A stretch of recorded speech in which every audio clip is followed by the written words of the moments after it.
وصلى الله على النبي الأمي العربي الكريم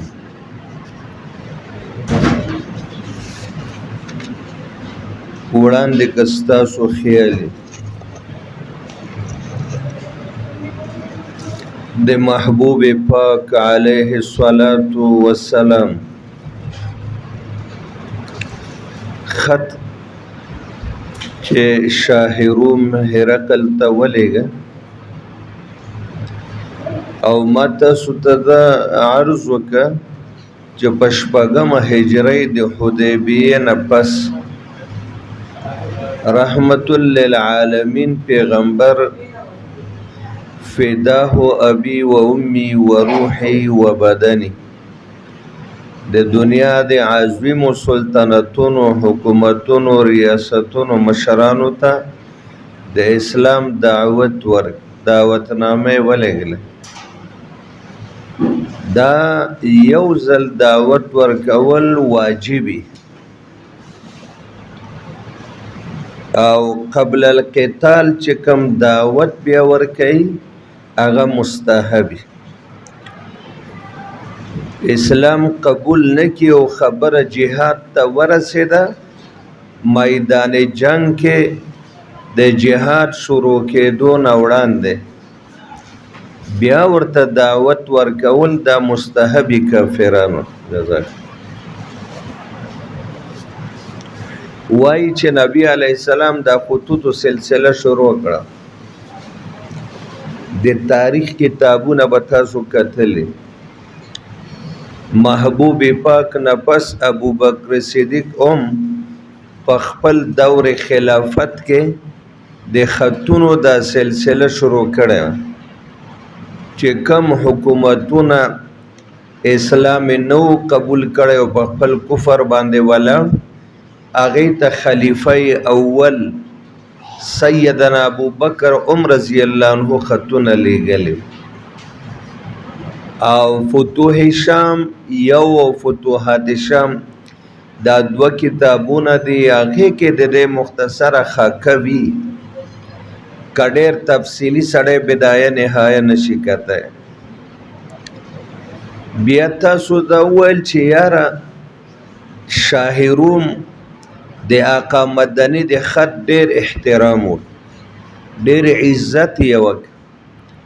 او د محبوب پاک د نسب و حسب په حواله ډېر تپوسونه د مکې د سردار ابو سفیان ابن حرب نو او بیا ورته وویل چې دا صفتونه پکې دي نو دا په حق او په سچه پیغمبر او دا خپې په د ځمکه په زوره کېښودې دا یو وخت په وایي د ده حکومت به تر دې ځایه رارسي. د وجه نه علما د هرقل په حواله ډېر ښه سوچ لري. دویمه یو خبره دا یاد ساتل پکار دی ما عرض درته وکړه که تفاسیر تاسو وګورئ د سیرت کتابونه وګورئ او د تاریخ کتابونه وګورئ ستاسو شرح صدر به وشي شرح صدر به م وشي. د رومیانو همدردي مسلمانانو سره وه یو وخت او د مسلمانانو همدردي د رومیانو سره او د مکې د مشرکانو همدردي د فارسیانو سره. دا د واقعې سره ضمیمه د موږ کوشش دا کوو چې صرف اشاره قدر ورته وکړو د طالبانو توجه د طرف را مبذوله کړو را وګرځو. د مکې د مشرکانو همدردي دا د فارسیانو سره وه. د هرمز چې کسرا چې کومه کورنۍ وه نو د دې سره همدردي وه. هغه وجه څه وه د فارسیانو په نسبت رومیان کافران و خو دومره سخت نه و لکه فارسیان چې هغې مشرکینو او د مکې مشرکانو قدر مشترک شرک. د دې وجه نه د فارسیانو د رومیانو منځ کې به ډېر جنګونه راتلل او بلها جنګونه شوي هم دي. نو فارسیانو د پاره به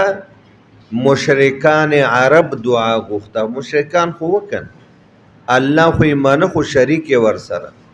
یا الله فارسیان په رومیانو غالب کې.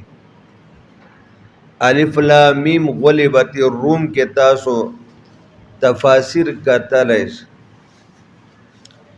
او مسلمانانو به رومیانو ته دعا کوله چې یا الله رومیان کامیاب. ځکه ما درته ویلې چې د دې کفر د هغې د کفر په نسبت لږ کم و. دومره سخسره مشرکان نه و څومره چې فارسیانو ایرانیان. دا زوړ نوم کسرا ده، فارس او اوس ورته ایران و یو کسرای لقب. دا خطرناک خلک د اسلام په جامه کې خطرناک خلک دي. روافض دي کنه شیعاګان او خطرناک ترین خلک. بیا مسلمانان او د مشرکینو منځ کې به محاورې راتلې، گفتگو به راتلله په جنگ او جګړه د فارسیانو رومیان. یو ډلې به ویلې زمونږه دوستان به ګټي، بلې به ویل زمونږ به ګټي. وزه یو جنگ وشو ډېر عظیم، هغې کې رومیان مغلوبه شول او فارسیان غالبه شول. زه اشاره قدرې ورته کوم. بیا خو ماشاءالله تاسو بدایه نهایت ابن کثیر ګورئ او زما ځوان غالب داره چې تاسو به کتلی هم.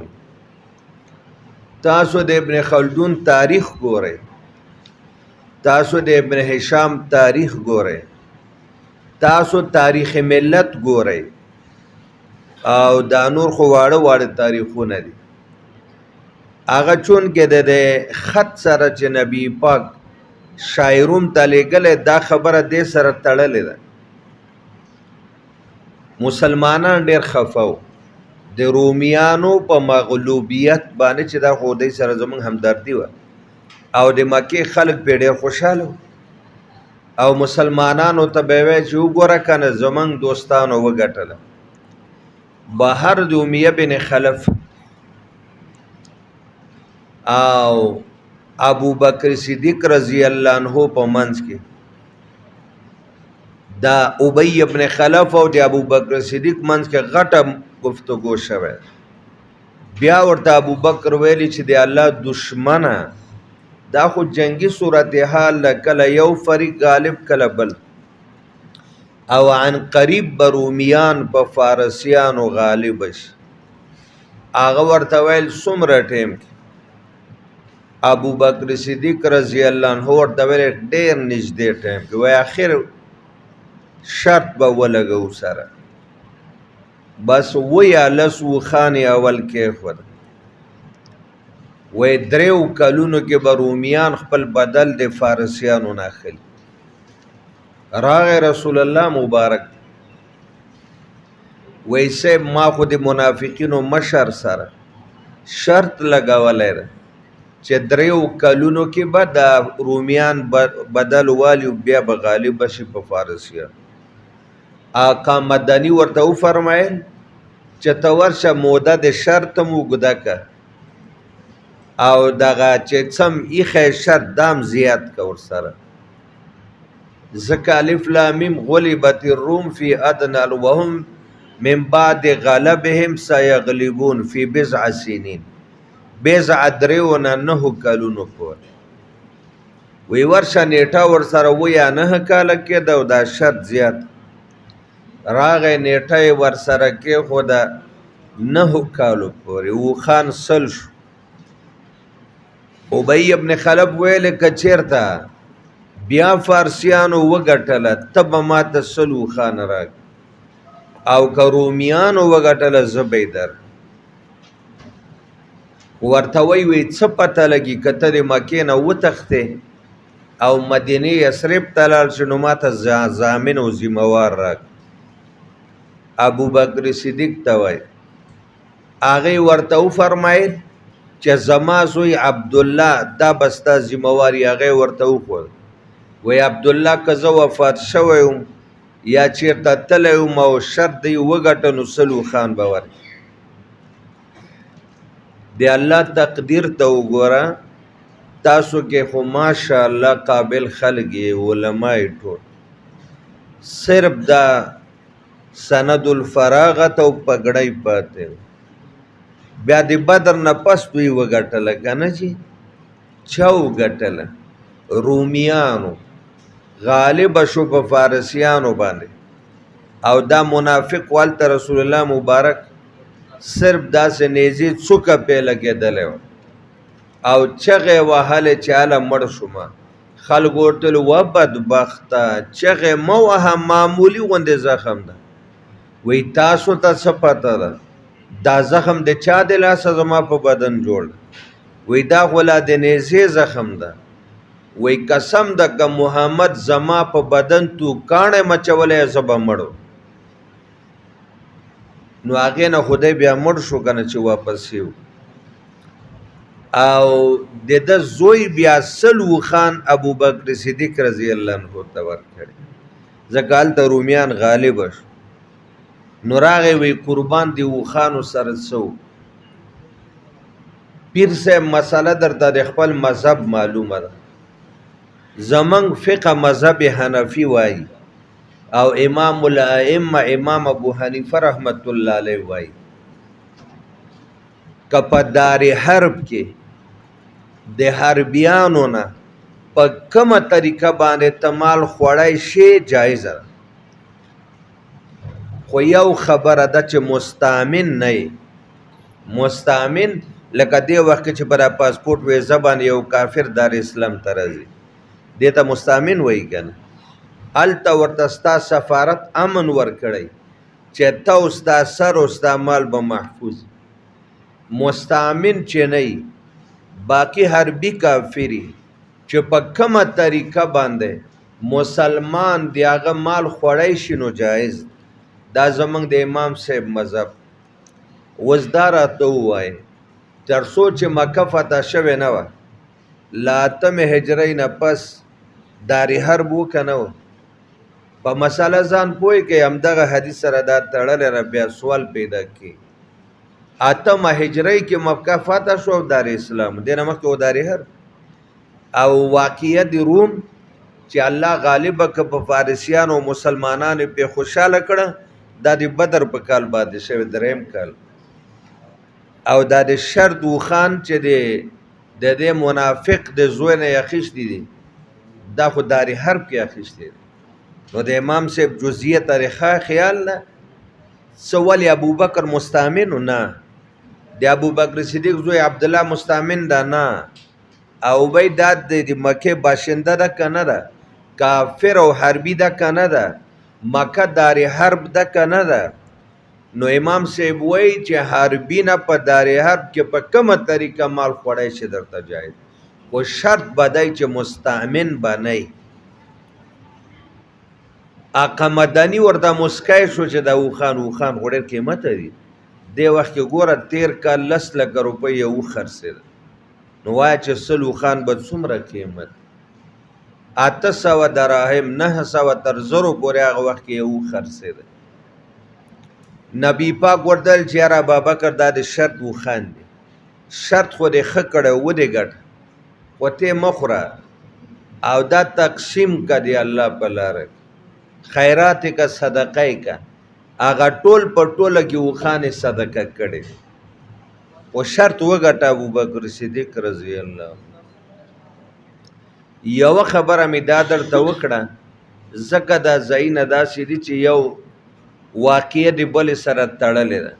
او دا نه اول جنګو د فارسیانو رومیانو نه آخرو بلها جنګونه یې شوي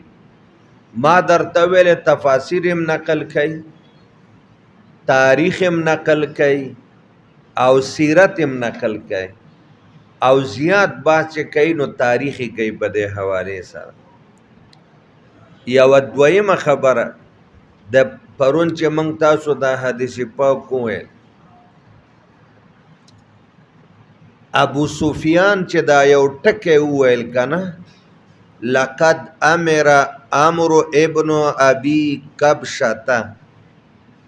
یوه توجیه بعضو علماو کړې خو چې رښتیا درته ووایم یا به د عقیدت خبره یا به د محبت خبره زه دا په زبان به مې کوشش کو چې راواله و چونکې غټو محدثینو لیکلی ده واقعیت لیکلی ده د دې لفظ خپله معنا وه عربو کې به ابن ابي کبشه د ګډې زویه د ګډې وی ابو سفیان چې دی وخت کې دا ویلی دي بطور تحقیر یې ویلی دي بطور تحقیر او استهزاء ولی ځکه ابو سفیان خو مسلمان نه و دی وخت بلکې سخت سره دشمن د نبی علیه السلام خیر ده د بخاری په شروحاتو کې د ابو سفیان حالات زندگیم لږ وګورئ موږ نشو بیانولی مشران هم دا وایي چې دومره اوږد بیانات کوئ دا کتابونه به ختموئ څنګه د ابو سفیان ابن حرب حالات واقعات زندگی مخکې له اسلامه د آقا سخت دشمن وی دی وی ملګرو ته یاره هلکه دا عمرو ابن ابي کبشه دا اوس غالبه کیږي وی دا د ګډې زوی نه ده العیاذ بالله او کته وای چې دومره عجیبه نسبت نو په دې وخت کې خدای مسلمان نه ده کافر خو دشمن ده د مسلمان بیا ابو سفیان د مکې سردار ده سرداران دی آقا سخت سره دشمنانو نو چې څوک لري راوړي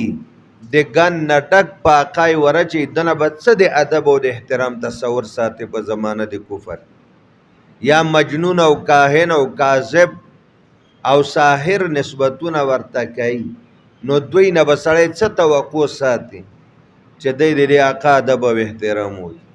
نو دا مې ځکه درته ویل چې کله تاسو شرحه کې وګورئ نو ما خو درته ویل چې دا یو کسو بنو خزاعه کې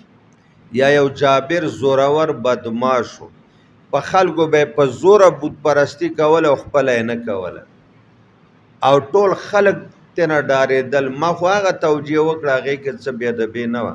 نو چا سره به چې د هغه واسطه راغله نو خلکو به ویل د کبشه زوی غالب شو ویې ګټل دا یو ضرب المثل نو زه یو مې دام درته وویل چې دا توجیه غټو محدثینو کړې ده ابن ابي کبشه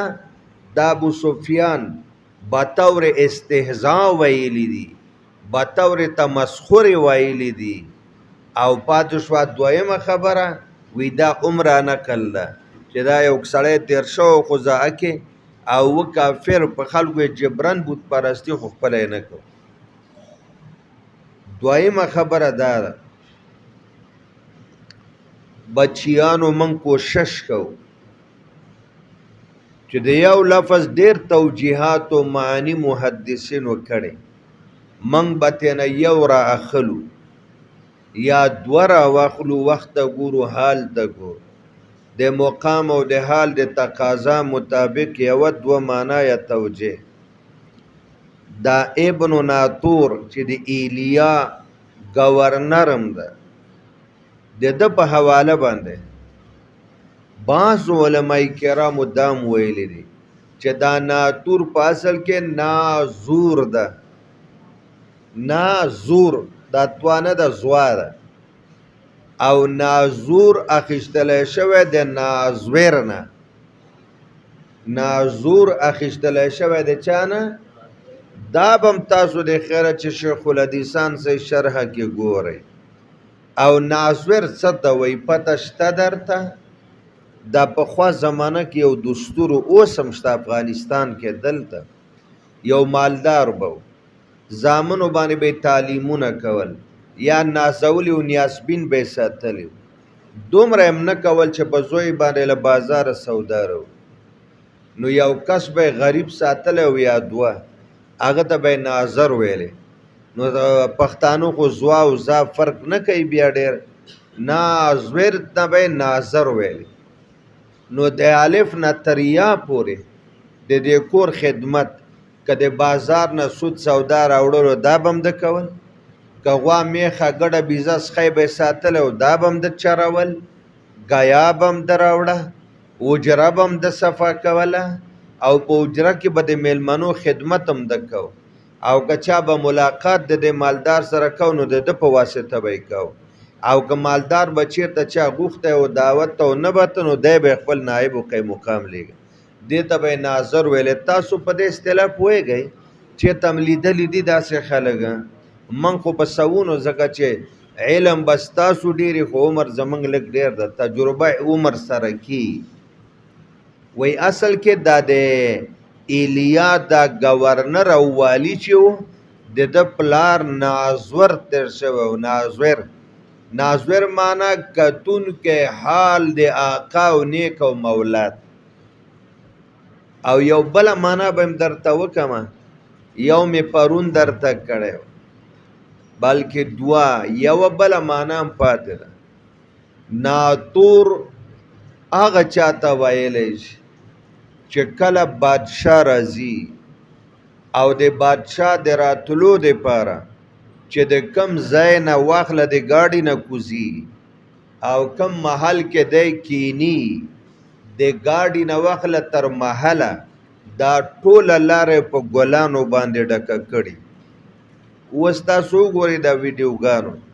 د پنجاب طرف ته او سند طرف ته پیران دي لساته کروڑه 3 کروڑه 5 کروڑه ګاډي کې ناست او دا خلق چې دي د جهان ګلان راوړي په دې ګاډو باندې اچي په بوجو تازه ګلان راځي او دا په دې روډ ورته واچي او ګاډی په دې ګلانو باندې رواني یا قالینې ورته اچي ګاډی په دې قالینو باندې رواني تاسو به داسې پښتونخوا کې کم کتلی پښتونخوا کې دومره څوک اولیاء او پیرانو سره دغه نه ساتي هلته خو ډېر ده نو تاسو وینئ او فرق هم دومره ده د پښتونخوا او د ښکته لکه دې ځای نه تر اسمان ګیره به یې خرایلي سګرټ به یې لاس کی لیکن قوم به سجدې م ورته کوي چې حالانکې دا ناروا دي ګاډي باندې به دومره ګلان واچي چې ګاډی به پکې ناتور هغه چاته وایي چې د بادشاه د راتلو لار په ګلانو باندې ښایسته کوي او د بادشاه د کېناستو ځای په ګلانو ښایسته کوي او بادشاه چې را رواني په ګلانو نو دی بې ګلان شیندي رحمت الله دا معنا یاده شوه چې بادشاه دپاره د ګل پاشۍ پروګرام د ده په واک او د ده په اختیار زه بس دا ډېره عجیبه غوندې خبره ورته واورېده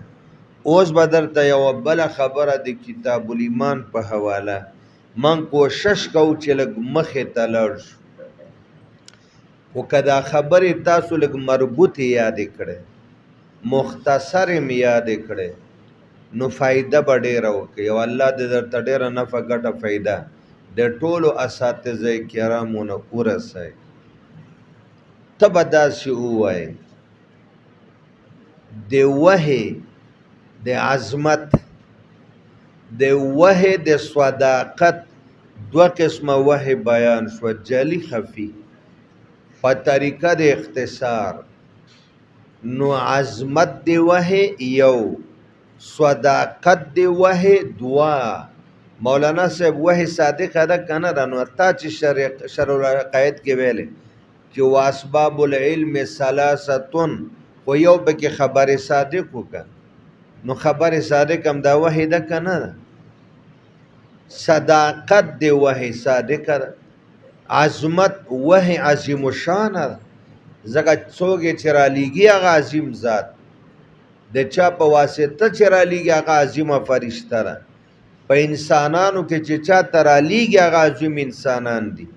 دریم عصمت دی وحی عصمت دی وحی چې دا وحی انبیاء و ترازی تر خاتم الانبیاء علیهم الصلوات و تسلیمات پورې تاسو رښتیا ووایئ چې دا وحی معصومه ده که نه ده یعنی تاسو دا تصورم کوئ چې دې سره به باطل میلاو شوی ګډوډ شوی یا به جبریل پکې د ځانه کمی بیشي کړي لا یأتیه الباطل من بین یدیه ولا من دې وحی ته باطل شیطان انسی شیطان فرشته تاسو به ګمان چې جبریل به کمی بیشي لکه شیعګان وایي چې 11,000 آیتونه او دا دومره عمر پټ کړي العیاذ بالله. او رسول الله ته وحی خو نه راتله، وی الله جبریل ته وی چې ورشه علی ته وحی بیس، وی جبریل نه دی علی کور خطا شو د رسول الله کور ته ورغی. العیاذ بالله دا کار باطل ده چې ته د فرشتې نه چې نور محض دو لا یعصون الله ما امرهم، هغه چې ته داسې کار کوي چې الله ورته د علی کور ښودلی ده او دی لاړه د نبي کور، او الله 11,000 آیاتونه ورکړي د 6,000 ښکاره کړي. دا خو باطل اهل باطل کوي. او فرشته اخو ذی قوت عند ذی العرش مکین مطاع ثم امین لا یاتیه الباطل من بین یدیه. وحی معصومه ده، ذره بر اضافه او کمی او بیشی په آسماني وحی نه چا کړې ده، نه کوی شي او نه به یې وکړي. 1446 کاله تیر شو. قسم په خدای دومره معصومه وحی ده، که به د زبر او زیر په اندازه په دې کې چا کمی بیشي کړ. ولې تاسو ته پته نه وه چې د انطاکیې خلک راغله، آقا مدني تم راغلی، ابوبکر تم، چې څه په شرمونو باندې وشرمېدو. قرآن وایي چې موسی او خضر علیه السلام انطاکیې ته راغله او خلکو نه مطالبه د روټۍ وکړه، فابوا ان یضیفوهما. د انطاکیې خلکو انکار وکړه میلمستیان، هغې ورته ویل په لکونو په کروڑونو پیسې به درو، خو د ابو نه اتو جوړ کړئ، با پتا بدله مالک اورې با پتا. نو فلما بیا به څه وایي فاتو د انطاکیې خلکو چې کله تېنه موسی او خضر علیه السلام روټۍ وغوښته، هغې ورته روټۍ راوړه او ابو رایه نه وړه. وایي تر قیامته به مسلمانان قرآن کې زمونږ بې غیرتي معلوموي او یادوي. ګوره با پتا بدله نه شو، ابوبکر بدله نه کړه، عثمان ذوالنورین چې جامع القرآن د بدله نه کړه. ګوره چې کله قریشي دسته او جماعت کېنه، عثمان صاحب جمع د قرآن ورته ویل قریشي لغت باندې، دا دوه ځوانان در سره غیر قریش دې ځای ته راغله چې ان یاتیکم التابوتو. قریشو ویلې تابوت په تا به لیکو، او غیر قریشي چې په کمیټۍ کې ورسره و هغې څه ویلې تابوه. ان یاتیکم التابوه په ها سره. عثمان صاحب ته ورغله وایي چې څه ولیکو؟ وایي تابوت ولیکو. په تا باندې دا قرات متواتر در راغلی ده او دا قریشي زبان، نو یا سړی ها پتا نه بدلیږي. نو کته دې ته معصومه نه وای، بیا معصوم وي څه؟ صدر اسلام نه تر نن او د قیامت تر سبا به په دې کې ذره بر تغییر ونه ګورئ. دا درېیمه خبره شوه عصمت الوحی. څلورمه حجیت الوحی. دا موږ چې دا وویل چې تمام نظام عالم دا په وحی باندې موقوف ده، عقایدو نه واله تر معاملاتو د دې اساس او بنیاد وحی ده. حجیت الوحی چې وحی ګورئ حجت ده، که وحی جلی دم حجت ده او که وحی خفی ده. نو څلور خبرې مخکې بدء الوحی کې راغلي. عظمت الوحی یو، صداقت الوحی دوا، عصمت الوحی درې، حجیت الوحی څلور. اوس به طور مقدمه دا واوره چې تر اوسه موږ د بدء الوحی خبره کوله، دا امام بخاری وی بطور مقدمه وه، بطور توطیه او تمهید. اوس به موږ په اصل مقصد کې شروع کوو. د وحی په صداقت د الله پاک او د بنده په منځ کې تعلق راځي، تعلق ثابتېږي، تعلق قائمیږي او تعلق مضبوطیږي. اسی پیر صاحب که موږ او تاسو نه څوک تپوس وکړي چې د الله تعالی په بندګانو کې د ټولو بندګانو تعلق د الله سره یو شانته ده، ویلی شو ورته زما تعلق او د نبی تعلق چه نسبت خا کرا به عالم پاک. رحمت الله تعلق ابو بکر صدیق تعلق داسې یو بل طالب والو د علی مرتضی دا څوک ویلی شي زمړه لاندې بارا شو زما استاد تعلق د حسن بصری زما استاد تعلق د حضرت عطوه زما استاد تعلق د ائمه اربعه دین لاندې را شو زما استاد تعلق د بایزید بستامی زما استاد تعلق او د جنید بغدادي او زما استاد تعلق د ابوالحسن خرقانی تعلق او د ابراهیم بن ادم تعلق دا مونږ ویلی شو یا لکه نشو ویلی معلومه دا ده چې تعلق د چا ډیر ده او د چا کم د چا مضبوط ده په صلحاو امتحانات پې راغلی دي لیکن الله سره خپل تعلق او زمونږ غوندې جولاګان چې معمولی غوندې امتحان راشي الله سره هم تعلق څه شي دا موږ او تاسو پښتانه چې ورته پیرانو پیر صاحب وایي شیخ عبدالقادر جیلانی رحمت الله علیه قسم په خدای پنج پیریان هم دا منلې ده چې دی موحد اعظم خو تعلق دی الله سره ډیر مضبوط وکنه یاره او زمونږ تعلق نشته اسې دعوه ده د مالو په مزاربت ورکړی او خلکو ته او خپل ناستو د مسلمانانو اصلاح او تربیت او بیات نو یو ځلې د مال بل ملک نه په کشتۍ کې را روانو او د ډیرو پیسو مالو ا کشتۍ سمندر کې طوفانی چپې راغلی دا چپه چې راشي یو خو دا اوس بیړۍ دی دا خرابوی نشي 15 چاته شپږ چاته یو جریب 300 جریبه کې کشتۍ راووتې د دې غټو غټو ملکونو او مسلمانانو ملکونو کې تما وجنه او زتا وجنه هغې لګیا دي ترقۍ کې زحل او مشتري ته لړه مسلمانان داسې کوي نو دا کشتۍ طوفان یو خوا بل خوا ورکه شوه په سمندر مزارب بله کشتۍ کې وراغی شیخ عبدالقادر جیلانی رحمت الله علیه خپله خانقاه کو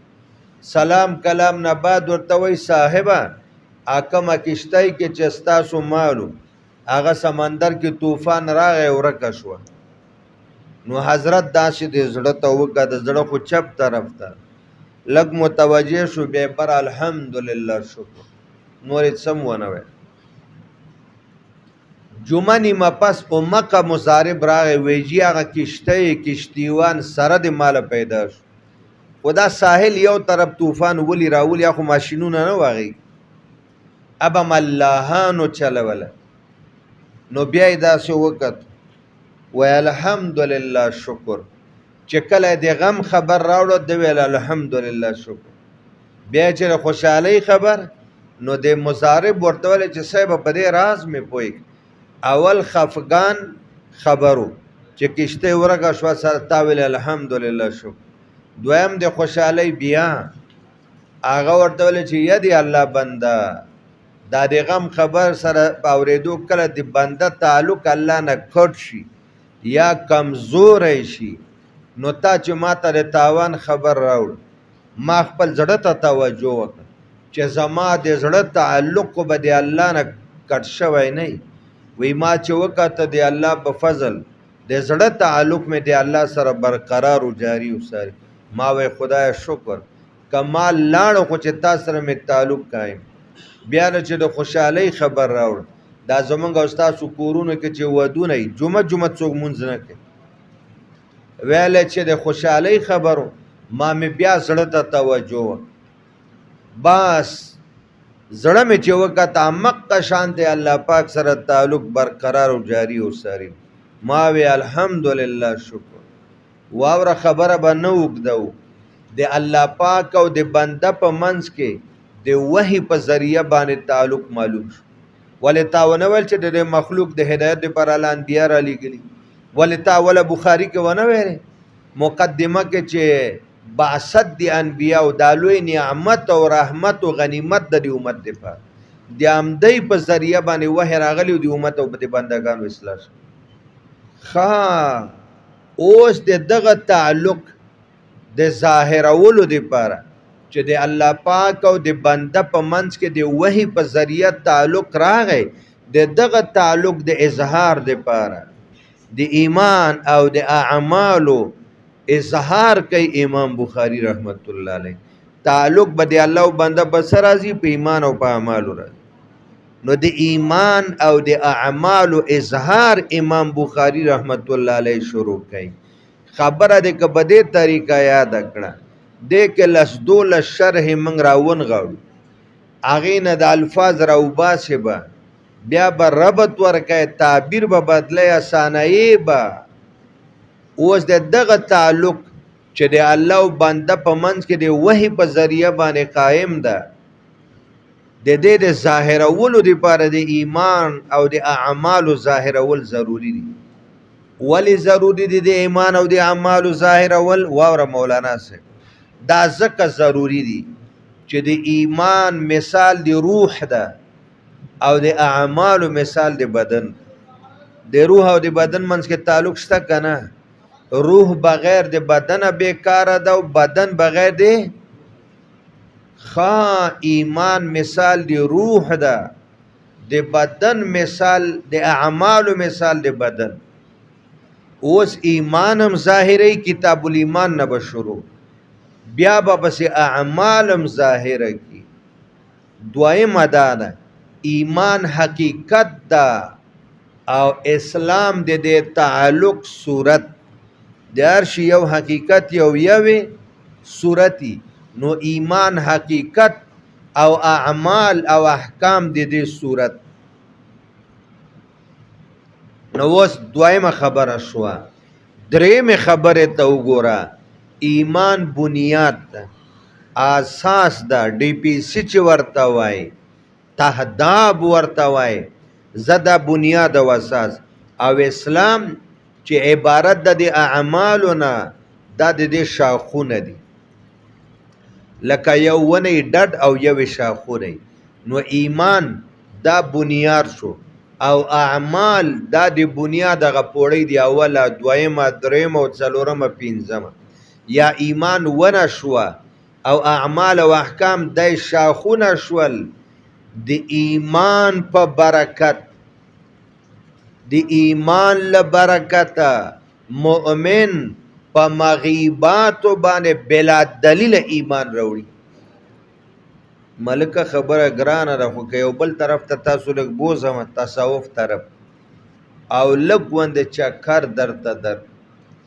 اشاره ډېرې خبرې داسې دي شیطان به وسوسې درچي چې د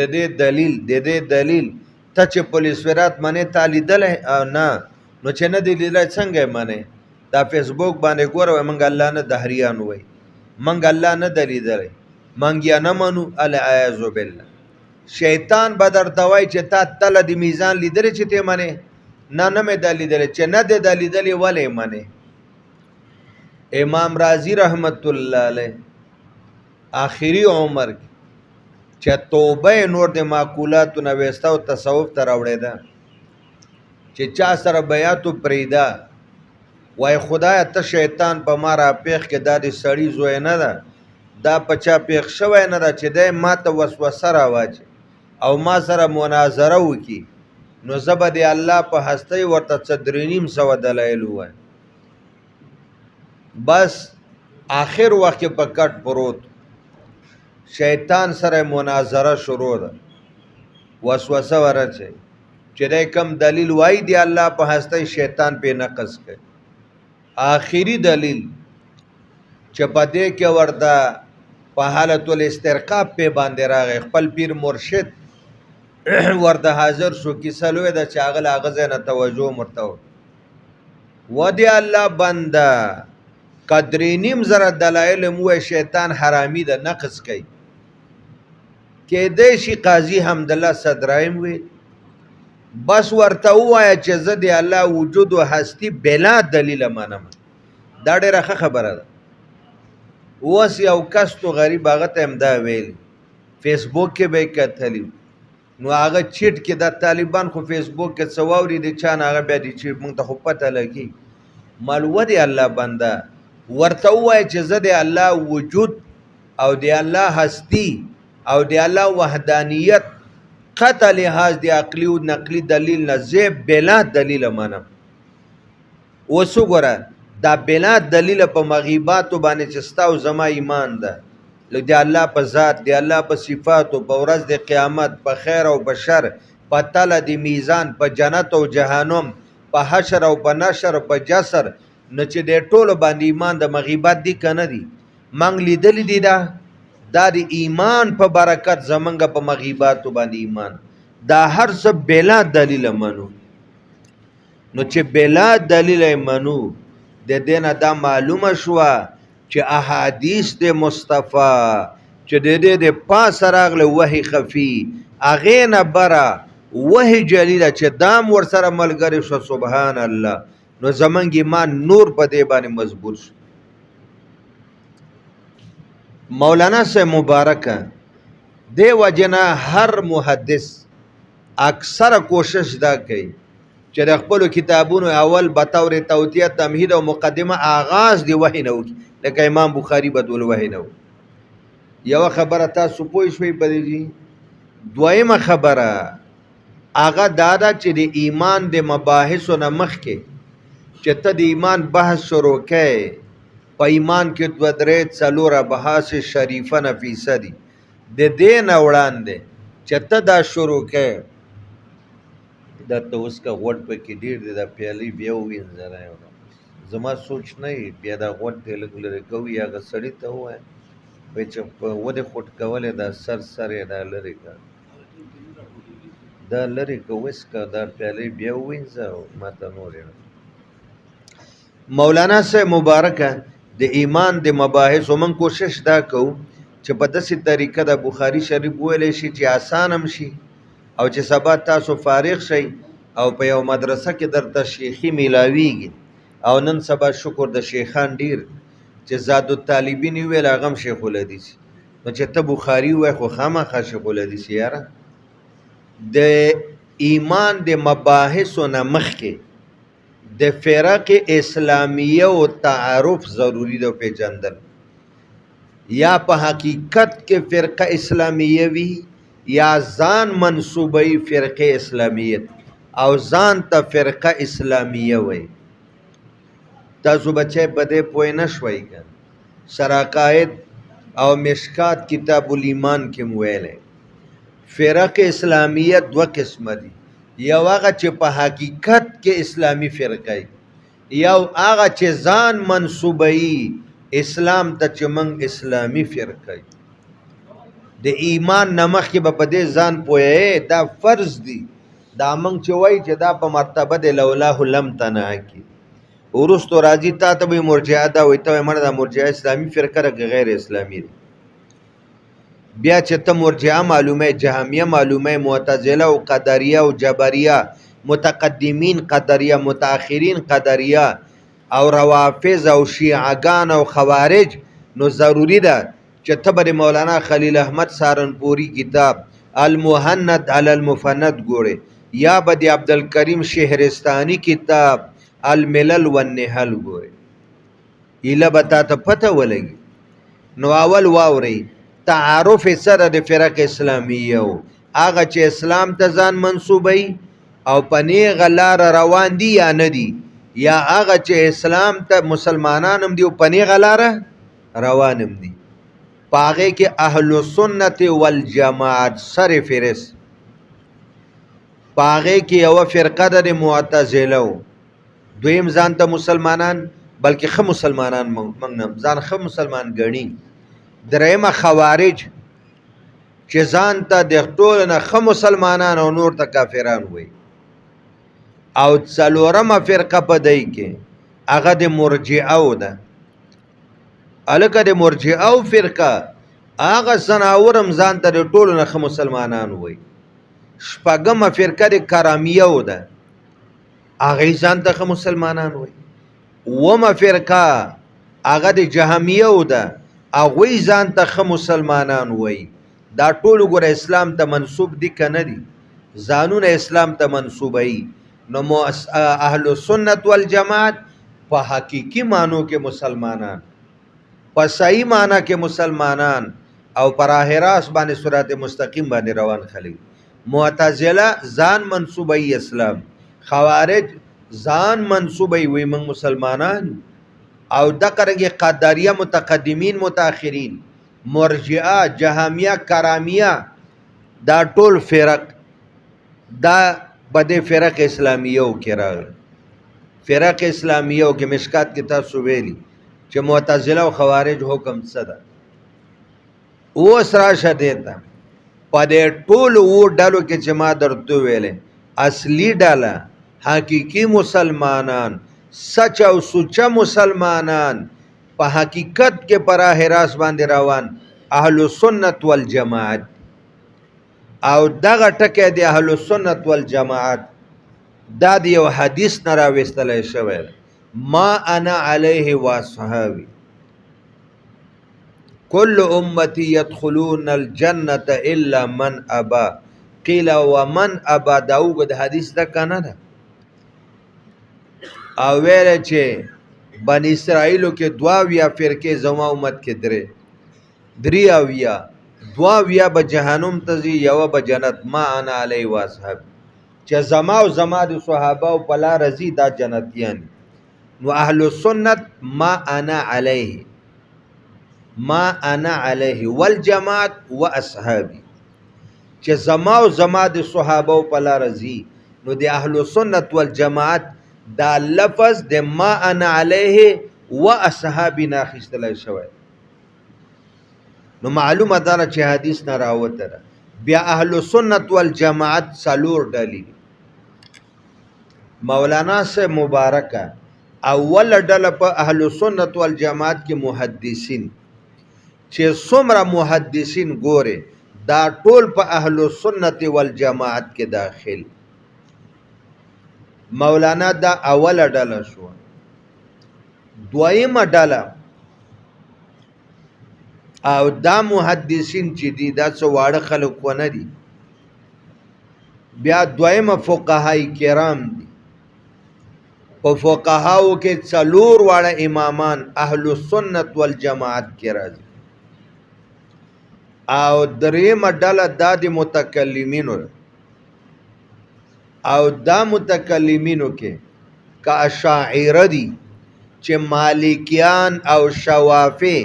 په کوم ملکونو کې مالکی مذهب ډېر او شافعي هغه ترویج کوي، نشر و اشاعت کوي د عقیده د ابوالحسن اشعری،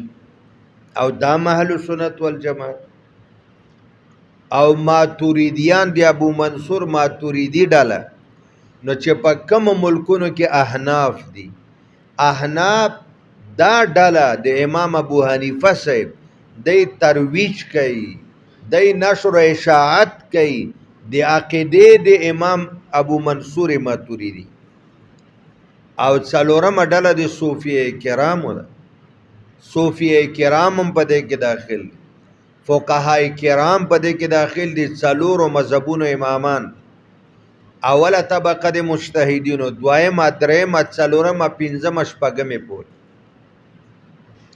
او دغه رنګ متکلمین هم په دې کې شامل، او دغه رنګ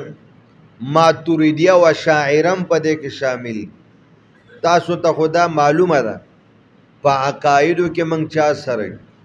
په فروع کې موږ د چا سره یو. او دا نورو مذهبونو والا څه دي مالکیان او شوافی، دی په عقایدو کې د چا ملګری دي، دی د چا د عقایدو ترویج او نشر و اشاعت کوي. امام اعظم صاحب او د ډله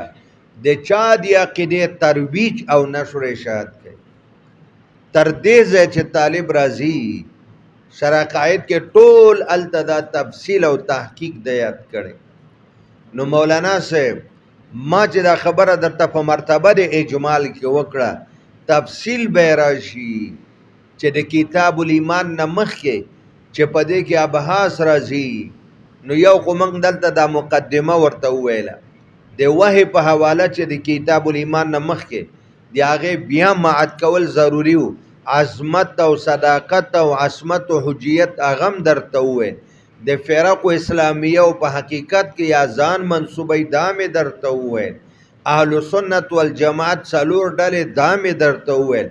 لږ بلان دې راکوشي او سبا به بیا په همدې ځای راځې باب قول النبي صلی الله علیه وسلم باب د په بیان د قول د نبی پاک بنی الاسلام علی خمس د اسلام بنیاد خود شوی د په پنځو امور تاسو ونه ویل چې د اسلام تشبیه ورکړه شوی ده پڅکه یا لکه په پنځو امور کې یو خیمه سره تنبو سره چې څلورو ګوټونو کې څلور تیرکان ولړ او یو په دې منځ کې ولړ تا ونه ویل چې دلته درې استعاری دي استعاره بالکنایه ده استعاره تخیلیه ده استعاره ترشیحیه بیا به په دې ځای راشي بنی الاسلام علی خمسین د اسلام بنا په پنځو امور باندې ده وهو او د اسلام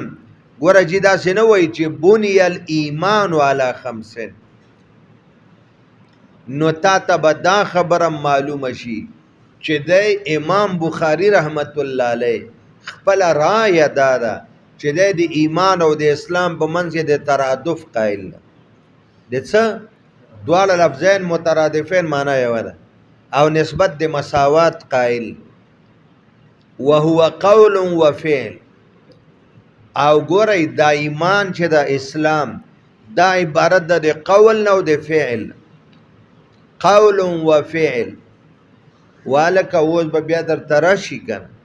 چې ایمان مرکب ده که بسیط که مرکب ده د څه نه ده نو و ډلې به درته راځي په هغې کې یوه ډله د محدثینو ده او په ترکیب د ایمان کې محدثین معتزله خوارج ټول یو شان ته کول معتزله هم وی ایمان مرکب خوارج هم وی ایمان مرکب محدثین هم وی ایمان مرکب امام بخاری خود محدثینو نه ده چې مرکب ده د قول نه قول څه ته وی اقرار ته وی او دغه رنګ د فعل نه فعل او عمل یو شو او عمل دوه قسمه ده یو ته عمل قلبی وی تصدیق یو ته عمل د جوارح وی پنځل منځونه حج عمره وغیره دی نه وی چې اقرار باللسان تصدیق بالجنان او عمل بالارکان دا ایمان قول او فعل ده یعنی مرکب ده بسیطه بیا به د امام صاحب مذهب راشي د فقهاو د متکلمینو او د قرنګ د مرجئو د جهمیو د کرامیو دا ټول وای چې ایمان بسیط عبارت د تصدیق نه یا اقرار نه یا معرفت نه او د دې کې فرقونه بم درته راشي نو یو اشاره دی ته وکړه چې امام بخاری وای زد محدثینو نه او زما نظریه دا ده چې ایمان مرکب ده د قول و عمل قول اقرار عمل دو قسمه عمل قلبی تصدیق عمل بالجوارح نور اعمال او دویمه خبره چې راځي مولانا سے ویزید وینقص امام بخاری به هر روایت کې بیا وایي ویزید وینقص لکه بدریانو کې چې وایي شهد بدرا وهو بدری قاعده بدلته ته یاد ساته چې څوک په دې قائل دي چې ایمان مرکب ده نو ترکیب د قائل چې څوک هم دی هغه وی یزید و ینقص مرکب کې زیادت هم راځي په طاعات او عبادت او نقصان هم راځي په معاصی او سیئات باندې نو دواړه خبره د امام بخاری مذهب شو ایمان مرکب ده د اشیاء ثلاثه او ایمان چې مرکب ده نو فلهذا دا قبلی زیادت او نقصان زیاتیږي په طاعات او عبادت او ينقص بالمعاصي والسيئات نو دواړه خبرې په اول کې راوړي او د دغه دعوی د ثبوت لپاره امام بخاری غرض د دې دادا چې یاره ایمان مرکب دویم ایمان زیاتیږي کمیږي د دغه مدعا د ثبوت لپاره د کتاب الایمان په ابتدا کې به امام بخاری لس آیاتونه راوړي یا پورا آیت یا نیم آیت چې د مدعا ورنه ثابتېږي چې ایمان زیادت هم قبلی او نقصان ولی چې کم شي زیادت قبلی نو نقصان هم قبلی او چې نقصان قبلی نو زیادت هم قبلی لس آیاتونه به د خپل مدعا د ثبوت لپاره د پاول کې پیش